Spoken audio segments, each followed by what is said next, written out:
From Victorian standards of pasty white and plumpness to the tan complexion popularized by Hollywood in the 1950s, humanity's perceptions of beauty have undoubtedly evolved. However, this does not appear to be the case in this country. Since the 16th century, our perception of beauty has been based on the mestizo norm, which states that a woman must have fair complexion to be lovely.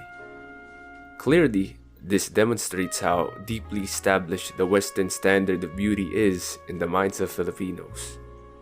Looking at history, the preoccupation with the mestizo standard of beauty is one of the cultural impacts we received from our Spanish invaders. The paradigm of beauty was the standard of the conquistadors during Hispanic times, when Filipinos were regarded as second-class citizens in their own nation. Indios are ashamed of their own skin hue because of this yardstick. With this in mind, we asked some professionals on their takes regarding beauty standards in the Philippines.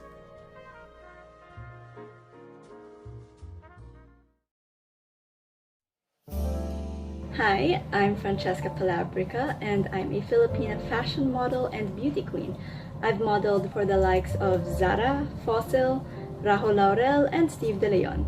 Most recently, I represented Muntinlupa City in Miss Universe Philippines 2021. As a Filipino, I feel that the current standard of beauty in the Philippines is white skin. This is especially evident if you just go down EDSA or any major highway and you'll see billboard upon billboard upon billboard of products promising the user whiter skin, fairer skin, brighter skin in just 7 days. You go to your nearest drugstore or the personal care aisle at your local grocery and you'll see aisle upon aisle upon aisle of creams and masks and scrubs, even pills that promise to make the user whiter and fairer. If you turn on the television, chances are you're going to stumble upon a papaya soap commercial. And if that isn't proof that the Philippines is kinda obsessed with white skin, I don't really know what is. As a Filipino, I feel that the current standards of beauty in the Philippines, especially this desire for whiter skin, is incredibly toxic and incredibly damaging to the Filipino people. And I don't just mean this figuratively, I mean this literally as well, because so many people in their quest to become white end up ingesting glutathione or injecting glutathione directly into their veins. If you aren't aware of what glutathione is a naturally occurring antioxidant in the body that helps the liver with various chemical processes. Now, if you have problems with your liver, one of the many treatments that you can do is to take glutathione. And a side effect that was observed in users of glutathione is that they end up getting whiter skin. When this side effect was observed, it became popular for people who don't have liver problems to take glutathione solely for this side effect. And you know that if you don't have a shortage of anything and you end up having a surplus of a certain chemical in your body, this can lead to a lot of complications. And a lot of times, the glutathione that is being used for these procedures are not safe or approved by the FDA. So this usage of glutathione ends up sending a lot of people into toxic shock or even killing them. So definitely it is toxic, not just figuratively, but also literally. There's also the financial aspect of it. So many people are afraid of becoming dark because they're afraid to be called maasim or amoy cracklings. So they end up spending all their money in whitening products instead of investing it in other things that could actually help them. And in that sense, the beauty standards in the Philippines even push us back from our full potential. One thing I find very interesting and ironic about Philippine beauty standards as opposed to Western beauty standards is that in the Philippines, we will spend so much time and money and risk our lives just trying to become white. Whereas on the other side of the fence, you have Westerners spending so much time and money and risking skin cancer just to get the beautiful brown tan that we Filipinos are naturally born with. Most people would chalk this up to the grass is greener on the other side of the fence, but I think it has more to do with socioeconomic status, because the Philippines was colonized by the Spanish for 333 years. And during this period of time, the ruling class were the Spanish, who were white. After the Spanish came the Americans, and once again, it kind of became the norm that if you were in a higher social class, you were whiter, and that's why the Filipinos rather, got this notion that, oh, if you want to have a better life, if you want to be more respected, if you want to be beautiful, you have to be white. And that is in opposition to what's going on in America, because being tan there is the socioeconomic status symbol. Because when Coco Chanel went out on vacation, she came out with a tan.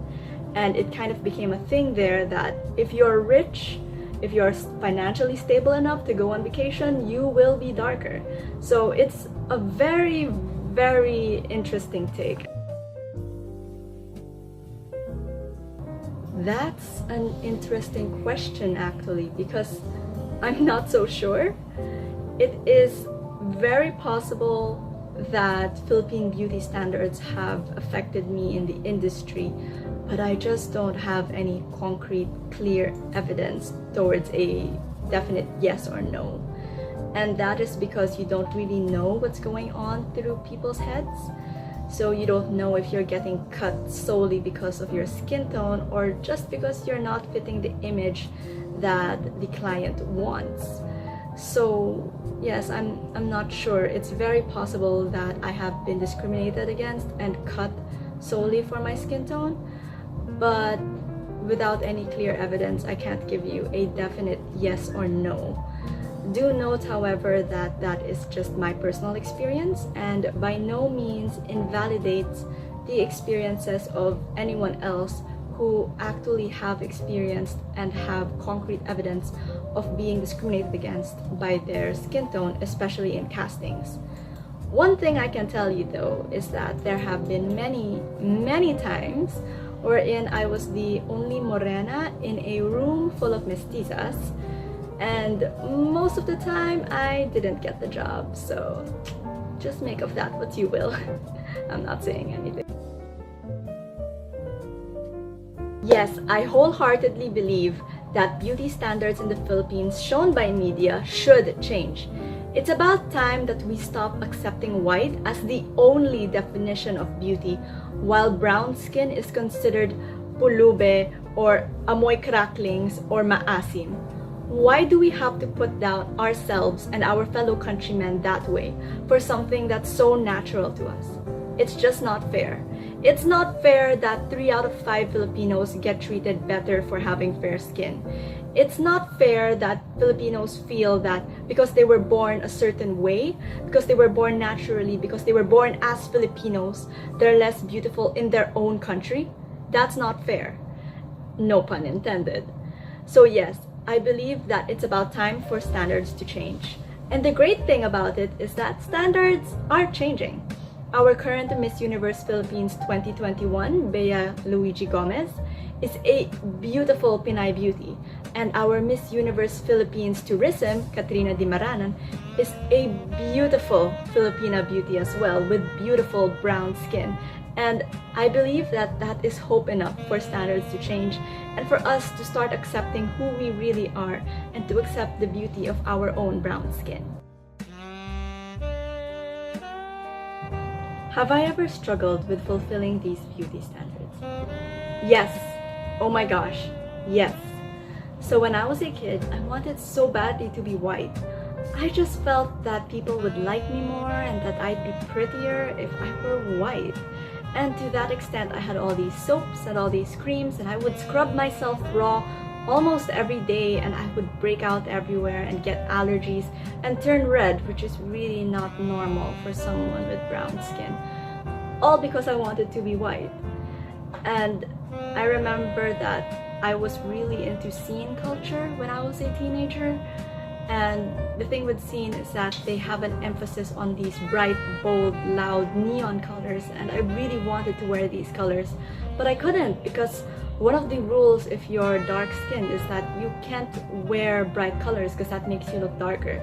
So I was definitely unable to fully express myself during my teenage years because of these standards. What can I say to girls who are struggling with fulfilling these beauty standards? Girl, don't do it. It's not worth it. Trust me. You don't have to conform or be whiter just to be beautiful.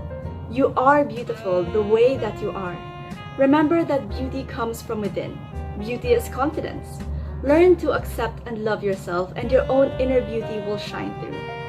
I know that it sounds cheesy. I know that it sounds corny. You've probably heard this old adage multiple times already, but trust me, I've been there. And the sooner that you accept yourself for who you are, the better for you. So go out there and slay, girl, and remember, you don't need to conform. According to the University of California, Berkeley, whiteness has its benefits like property. It has value that is maintained at the expense of non-whites. Whiteness has monetary value. It accounts for specific benefits received via discriminatory markets and routes, persons who have benefited from current and previous racial prejudice, and people who have gained opportunities as a result of racial discrimination. Midge Wilson and Ronald Hall referred to this as the color complex. Maxine S. Thompson and Verna Keith discovered that black women's self-esteem is related to their skin tone, with their self-esteem increasing as their skin tone lightens. Skin tone has been linked to educational progress, professional success, and even health. These studies reveal that while white privileges are enforced on people of color, these advantages are internalized, causing conflict within racialized communities. This has to do with how light-skinned versus dark-skinned Asians are perceived, as skin color has social and political significance. These women's voices demonstrate the fears that many Filipinos have about having dark skin. According to Maverick and Lynn, the value of light skin versus dark complexion has ramifications for one's social rank, economic class, and perception of attractiveness. A dark individual is often perceived as poor, unappealing, and unpleasant. Finally, Maverick and Lynn show how the lighter is better cliché has its origins in the Philippines' colonial past, when Filipinos, regardless of true skin tone, are generally perceived as darker skinned in comparison to the conquerors, who viewed Filipinos as savages. It's a history that has influenced how Filipinos view themselves now.